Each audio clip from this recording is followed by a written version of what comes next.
Welcome back to the Force Feed. In today's gaming news, Clay offers a paid alpha for Incognita, the Humble Indie Bundle 9 is now available, and Steam introduces its family sharing program.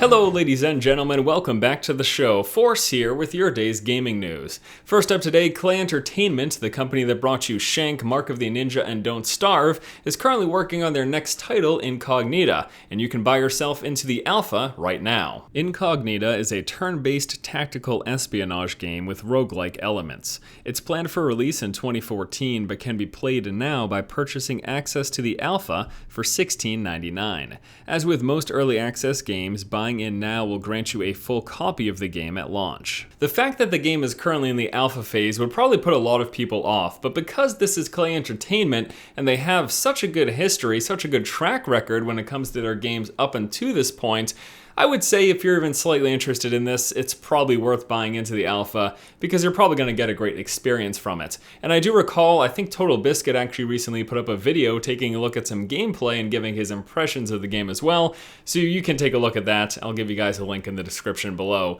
Next up in news, the Humble Indie Bundle 9 is now available, letting you pay what you want for some very good indie games. The Humble Indie Bundle 9 lets you pay what you want for Trine 2, Mark of the Ninja, Eats Munchies Beta, and Brutal Legend. Paying above the average, currently around $5, will get you a copy of FTL and Fez. As always, whenever we talk about a Humble Bundle, I'd like to remind you that a portion of the proceeds does go to charity, and you actually get to choose how much you want to go to charity, how much you want to go to the developer.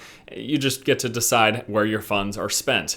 It beats the tax system that we have. But yeah, you can pay what you want for these games. Keep in mind, it does go to charity, so be generous if you can. These are some really, really good indie titles. Some of them, many people have actually considered Game of the Year for their respective years. So some great games for a really cheap price. If you can pay a little more, why don't you go ahead and do so. Last up in news today, good guy Valve strikes again in introducing the Steam family sharing program, similar to what we'll be seeing with the Xbox One. This lets you share your library of games with select individuals. Once authorized, up to 10 friends will be able to download and play any game on your library, while also being able to earn their own achievements and save their own progress. The shared libraries can only be used by one individual at a time, and the owner does have priority. So if someone is using a shared library and the owner logs in, they'll be given a few minutes to either purchase a copy of the game or exit. The PC Master Race strikes again! I'm kidding. I don't really feel that way, but this is great news, and this is one of the reasons why competition is a fantastic thing. Xbox One introduces their family sharing program, and Valve says, hey, we can give that to PC users as well. And this is one step closer to the idea of eventually in the future potentially being able to take your digital games from your Steam library and resell them just like you could do nowadays with physical copies.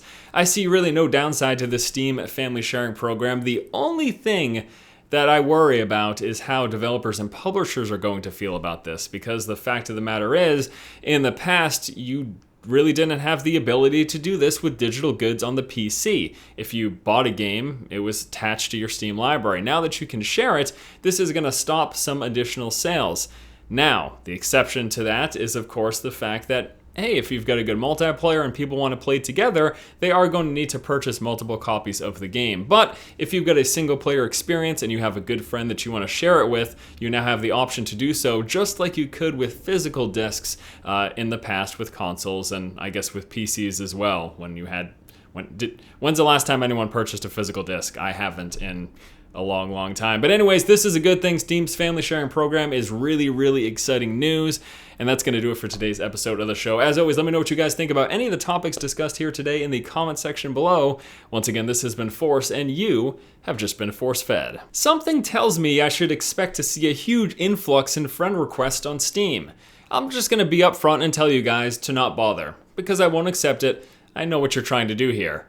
Although, if you offered me candy, yeah, I'd do it for candy.